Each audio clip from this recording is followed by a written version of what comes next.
This is big business. This is the American way.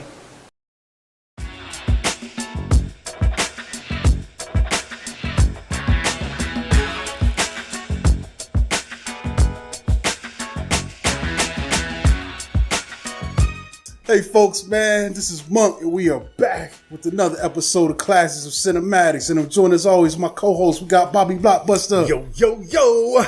Yeah, folks, man, I got some new glasses, man. I could see, man. I could even see what Bobby's thinking, man. What you thinking about right now?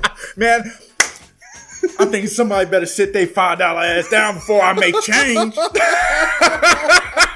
See, I knew he was thinking about this iconic crime film, man. And we're going to be talking about New Jack City today, man. Yes. Yeah, man. And this film came out in 1991, which was a pivotal year in the United States and in culture in general, man. Yes. We had a lot of crazy stuff going on, including this film that was like you look at most recaps of 1991, this film definitely comes up, man. It was a film that broke out and became a commercial success, and it also put Wesley Snipes on the map as a talent. Yes. You know? Okay, so first things first, like before we really dive into this story, the concept of this film is serious. It revolves around the crack epidemic, which was a serious thing. Yeah. But that concept is overshadowed by one of the most ambitious and over-the-top stories I've seen in like, you know, urban film making. I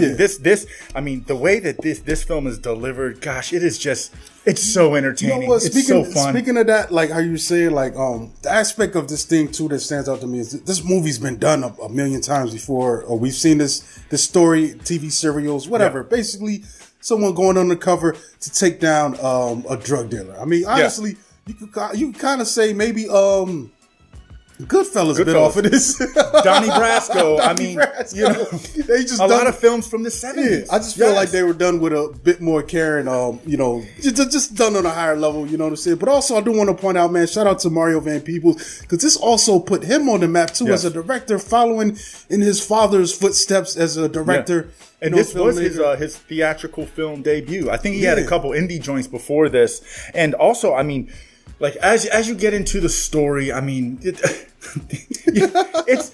you gotta love the energy and the effort that you're getting, because I mean, as we follow, I mean, it's a tale of two sides. We follow the notorious, what do they call him? A drug tycoon? Yeah. What do they call him? I didn't know that was a name for the drug tycoon. Up and coming Nino Brown and his crew, the Cash Money Brothers. And then you on the flip side, you got the most like renegade street cop. I mean, in Ice-T, Scotty Appleton. Scotty Appleton is the biggest gangster in this movie. And he's the cop. In some ways, but he also might be on the lowest scale of the acting in this thing. He is, because every time he talks, he still sounds like he's spitting bars, dog. Like, I was like, is he rapping or talking? But dude, crazy, as this thing starts, just to get a feel of how over the edge this is going to be, is you get somebody being hung over the edge of a bridge, getting straight vanilla iced by Nino Brown and his enforcer, which is kind of messed up because this dude, he has a speech impediment, and they call him the Dutta Man. That's just wrong. That's wrong on every level. You know what's funny to me? They've since done a musical play version of this thing. Really? And I'm wondering if Dutta Man is still in it. This thing stars, I think it stars Tretch as Nino Brown or something like that. And I want to see it so bad, dude. Yeah. I wish someone had a copy of that. You know how the early days of Tyler Perry, they used to have the play versions on video. I want to see New Jack City to play the musical just so I can laugh my ass off. I want to hear Dutta sing a song.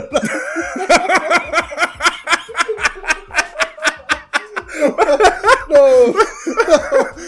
So I think another thing that stands out for this film, man, you know, other than the story and the time that it hit, man, the characters. Yeah. There's some of these characters really stand out, man. I like the fact that the crew, they've all got their own personalities. We got the stuttering Dutta Man. We got the hardcore sister.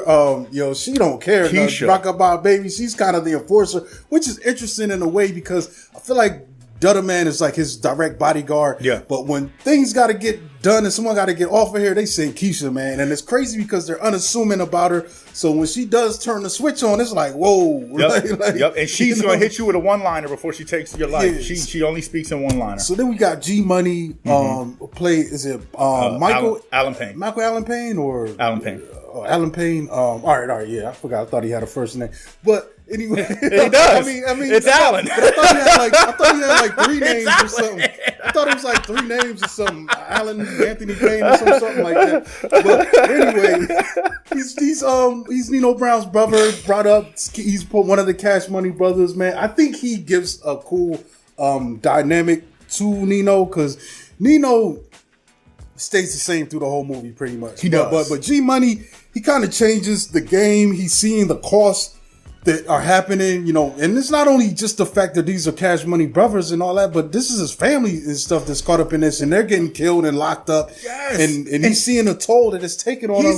He's the one who brought the vision, you know what I'm saying, to Nino Brown. And then he's also the one getting jaded. Like, it's like, how do we started this together. We should be moving parallel, but there is a clear line in the sand, whereas now Nino is front runner and G Money is his second in command, and he's starting to be very jaded by that. I mean, it's as nasty as this crew is. I think G is probably the closest they have to a conscience. Yes, even though he's right there when he blow a brother's brain out in broad daylight. That was him saying that. Was him. Like, so then later on to see that it's affecting him, he's probably the closest. Like I said, we get to conscious in this film. And then not for nothing, Wesley Snipes got his role for this because Barry Michael Cooper saw Wesley. He liked what Wesley Snipes did in Michael Jackson's music video "Bad." And like the original music video, what did he do? He just stood there. No. That's the short version that we would get on MTV. The original version is 18 minutes long. It has a plethora of high profile actors, and it was directed by Martin Scorsese. Yeah, which I didn't know this. My first watch of Bad was the 4 minute just running through the subway. So but he liked what he got from him in that, and so that's what greenlit him. And also, then you also I got a question though. This was out before King of New York or after? I want to say this came out before. Wasn't King of New York 92?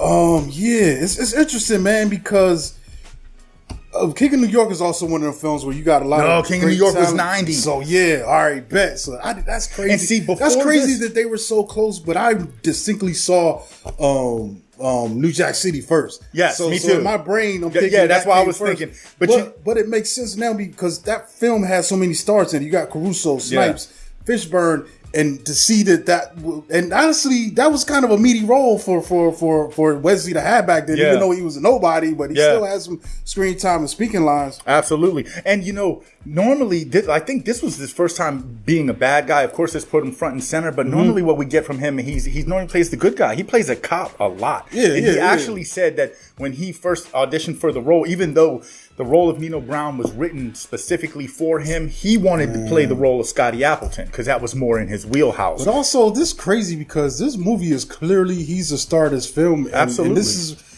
is not a hero at all. And for him to be the star of the film and the film be centered around this bad guy, it's crazy. It's like I think in another kind of film was made, Scotty would be the main guy and he would have most of the screen time. But to do it like this was probably something crazy. Right. Like, I don't know if a major studio would have signed off hey. And speaking of Scotty, man, I really like what we get from Ice-T. I mean, this is his acting debut. He is raw on screen. You can see that, but it kind of it adds to whatever level of grittiness that they were trying to give us. I mean, you know what I'm saying? Of course. And plus, at the time, he was known as this gangster rapper guy. So and I think about it this too, like. This is a weird time. He's one of the first guys to break out and doing this. Like then we get Cube and them Boys in the Hood and all that stuff. And the thing is like they said that he refused at first. He almost didn't want to take the role because he felt that if the movie flopped, it would affect his rapping career. Look at what happened. I mean, this springboarded his acting career, and he's been a cop in what is it, CSI or any of the. I mean, I've seen him. He was a cop in New York Undercover. He's played a lot of police roles. So it's kind of like it's wild that this actually kind of springboarded him into that. So here's a funny fact about that too. So he recently, I forgot which thing I was watching, something about hip hop, but he was talking about getting this role, and he said he was asking his homies. One of his things. He was like, I don't want to play police, man. I got gang member friends. I'm gang affiliated. This and that, and people in the streets gonna look at me funny. So he said the woman that was doing his hair one day, he asked her about it, and she basically told him, "You would be a bitch not to take this chance." You know what I'm saying? Like, he said it. That's how he said it. He's like, "You guys talk about changing your life, getting out the hood." He's like, "This is just shot, man. Like, who cares what's going to think?" And then he said people started calling him, once he committed to it. Homie called him from jail, and he's like, "Yo, man, if I was out, could I be in a movie?" Oh, wow. and that's what he's saying. People around him, he would bring it up, and they were saying, "Yo, bro, can I be in the movie?" Yeah, and then it's funny because and then on the flip side, you get Judd Nelson as his partner, and Judd Nelson was kind of just there. Like, he didn't really bring anything. He brought that it. dickhead shit to it. I mean, but they didn't really give him enough time to do anything more. He was just there. Is Judd Nelson in Judgment Night? I don't think so. I don't think so. There's this one movie, I can't remember the name of it. But he was a serial killer, and he would just pick names out of a phone book, and he would show up and kill people. That's what I remember him most from, and that came out in like '88. I'm drawing a blank on the name, but and then also you got Michelle as Selena, and she's gorgeous on screen. It just like every time I watch this, I'm like, damn, Nino was such an asshole to her. He was so mean to her in every way.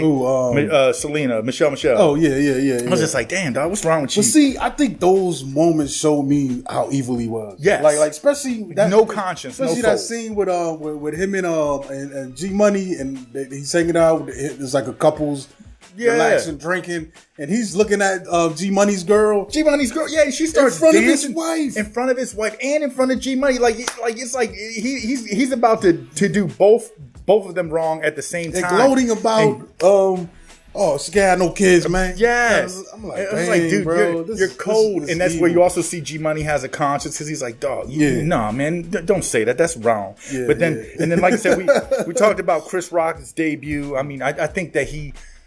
Very stereotypical, but he is the most memorable crackhead ever. I mean, I see why he's in here though too, just to kind of show you the impact of what these guys were doing a little bit. Yeah, and you know what's funny to me, man? His rehab sequence when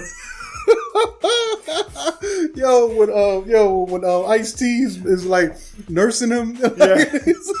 I'm like, I don't know if you kick crack like this, but I mean, go ahead, cook on. Like, it's not like it's not heroin. Like, exactly. He's like you get on that bike and keep running, keep pedaling, weakie.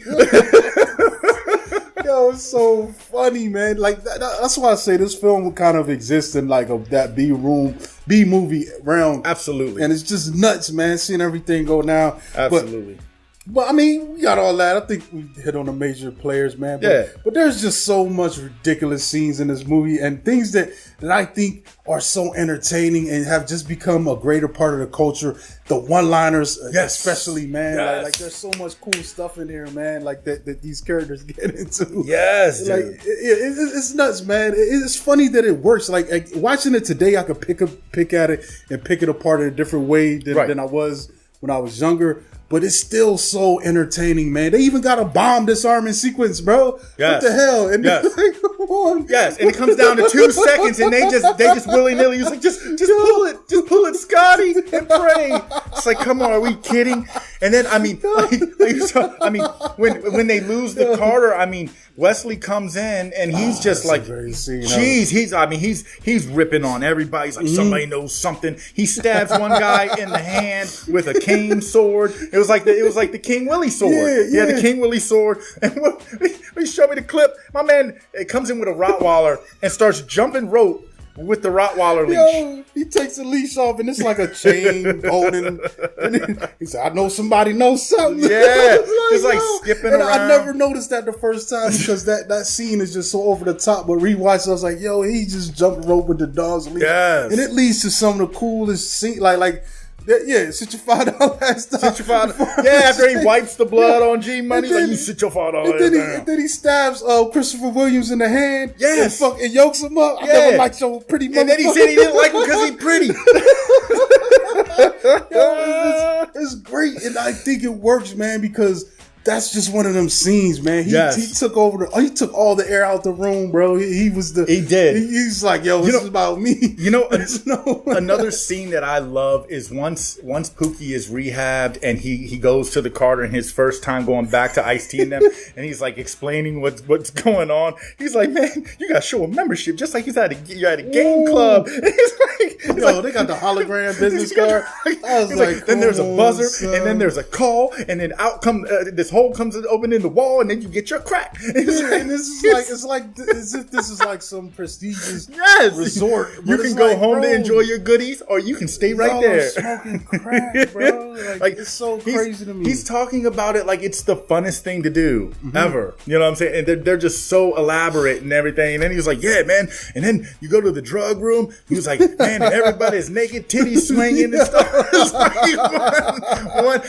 like, how can you be in the room with that and not just start laughing? Yeah, you know, it's amazing, man. But yeah, so like scenes that will go on to become just great pop culture references. Yes. Like even Martin, that's one of my craziest episodes when Martin, I think somebody was robbing the apartments in his building. Yeah. So he has a meeting with calls everyone over, and he comes in like Nino and them with the fake Rottweiler. And he just, and it's recreating this scene, man, and it's just so hilarious, man. But yeah, another thing that I like too is just the they're doing all the tropey shit, man. Yes. Like the turkey handout, man. When we see Pookie again, man, he's all fucked up. It's like, God damn. It's hilarious. And we don't even see the fall. We don't even see the first hit. We just catch up with He goes from getting shot in the Achilles to next time you see him, he just looks bad. Oh, I did notice that. He got shot in the Achilles, man. Like that's you don't bounce back from that. Nah, bro. But then he hit the rock and he was dancing with no bro. That's what I said, yeah. What was he saying? 7 years a hoe. That's not what you do when you got a messed up Achilles. And speaking of that, dude, the cops were so wrong because, dude, they give him this belt buckle, okay, and it looks like a camera. It looks like a little transformer on his belt buckle, like you know the cartoon Transformers. I never understood why does the wire got to run all the way. And then the wire connects. Wire connects to the buckle, runs up his shirt. Yeah, and then he's like, once he starts, of course he gets promoted and goes into the drug room, and they're like, man, factor in this dude's just got rehabilitated, and of course he starts getting the itch, steals some crack, goes in there, and he's like putting the belt buckle on everyone. He's like, yeah, look at them titties, you got milk in them titties, and jumping jacks and everything. It's insane. Yeah, man, he's wilding out in that joint, bro. It's amazing, man. I love that shit, dude. Yes. This is one of the ones, man. It's crazy, but I will say, man, it does get a little serious toward the end, man. And I think the serious comes for me with how him and G Money's relationship falls apart. Yes. And it is kind of sad, but then all the time it's like, man, y'all still some scumbags. Yeah. But it is messed up. Like that scene still gets to me when they on the boat? No, when they on the roof and he's talking to him. Was that or they was on the boat? I think they was on the boat because they're on the run now. Oh yeah, yeah. This is the second time they got infiltrated, and Wesley Nino told G Money, he was like, "Yo, you bring this dude in, I'm gonna tell you like this, man. If he's not who he says he is, I'm gonna kill him. Then I'm gonna kill you. You know what I'm saying? But that's your brother. That's your brother. And it's crazy too, man. Yeah. And he's gotta explain all that to him. Oh, and it's almost like. That's become a meme now. The face of Nino with the tear, and he's holding the pistol. Yes. And I'm like, damn, he still smoked G Money for nothing. Like killing him ain't gonna fix this. Speaking of another trope, so we find out that Scotty Appleton, what's fueling his rage and why he's such a renegade street cop is because in the 70s, somebody killed his mom, who was a teacher. She was just coming home after a hard day's work, and someone just walked up to her and shot her. And then, ironically enough, once he infiltrates the CMB, Nino Brown is telling him a story about how one day in the 70s, as a gang initiation, he decided to go smoke a whole bunch of angel dust, walk up to a teacher, and shoot her for no reason.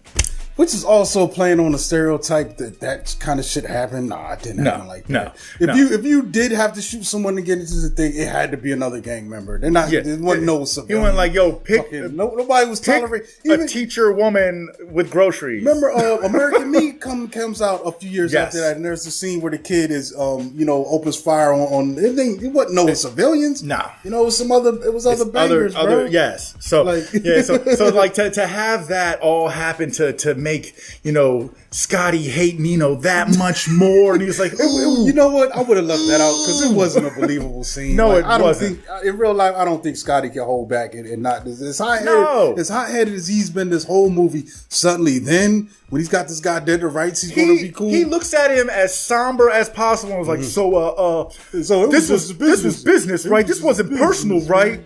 And Nino was like all arrogant. It's always business. It's like, my God, come on. We're missing the mark here. They messed up. They could have left that out, but trying to find a way to fuel the fire, A for effort. You know what I'm saying? But one thing I will say about this, I do like the setting. It was shot and filmed in Harlem on site, and you can feel that. They're around NYC. It's definitely doing. It has the feel of. It has the look and the feel of the streets. Yo, I will point out though, one of the locations. Excuse me, tripped me the fuck out. When they did the hit on the Italians.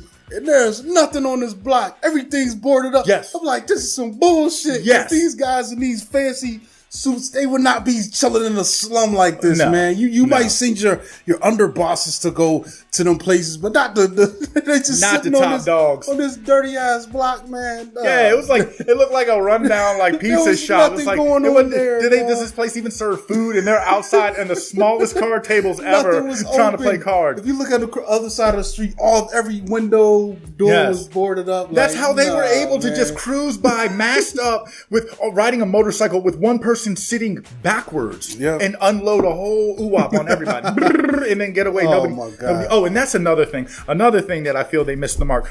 Every crime that was committed in this film, every dirt that was done, all happened in the day. There was not a single night crime in this film. It might have been easier for them to steal some scenes and shots. I feel like that's what a lot of that was going on here too, where you're doing this stuff on the fly real quick on the cheap. Not necessarily getting permits all the time, there was budgetary restraints because that the infamous scene at the beginning where Ice-T is hawking Pookie on the bike, that was supposed to be a car chase scene, but the film was so over budget and was on the verge of being shut down that they decided give Pookie a BMX and give Ice-T a fresh pair of sneaks. We're gonna save the money for this crazy ass broad daylight wedding hit. No, maybe they needed to save the money for Wesley's biggest hoop earring ever. That was the biggest earring I ever seen in my life. That was probably cubic. But the wedding scene, I'm like, this is crazy to me. I'm like, why? It just don't make no sense. You're going to hit this man on the day that he's most visible. Everyone's around. The city's out. It just was so goofy. Just sighed. And then they're firing back. CMB. It's like the Jamaicans and Mark for Death in the club scene. I was like, yo. What is the? He's like, cover me, G. They try. It's a hit. He grabs the little girl as a body shield. It's like, come on, this is savage. This is savagery at its finest hour. But also back to the setting real quick. The building, the Carter, that's an actual building in Harlem called Graham Court, man. So anybody who really wants to see the Carter, I mean, it's not the Carter. Obviously, people live there, so just ride by and look, wave. I'm going knocking on the door, but you know what I'm saying? It's Graham Court in Harlem, man. It's crazy, dude. Another thing though, what kind of threads this all together, does have a dope soundtrack, man. Oh yeah, the soundtrack went platinum, dog. It went platinum, and it was dope. A lot of R&B songs, a lot of 90s hip hop, good stuff. And because of this dope soundtrack, like they got big cameos in this film. Like you get Guy, you get Troop. You get Levert, you get Keith Sweat, you get Ika Mouse, who's the reggae, he's a reggae artist. He's the one who gets shot in broad daylight, G Money. Yeah, and then you get Flavor Flav and Fab Five Freddy. And funny thing about Flavor Flav, He was actually brought on initially to play the role of Pookie, but Chuck D said, no, he's not going to do that. No.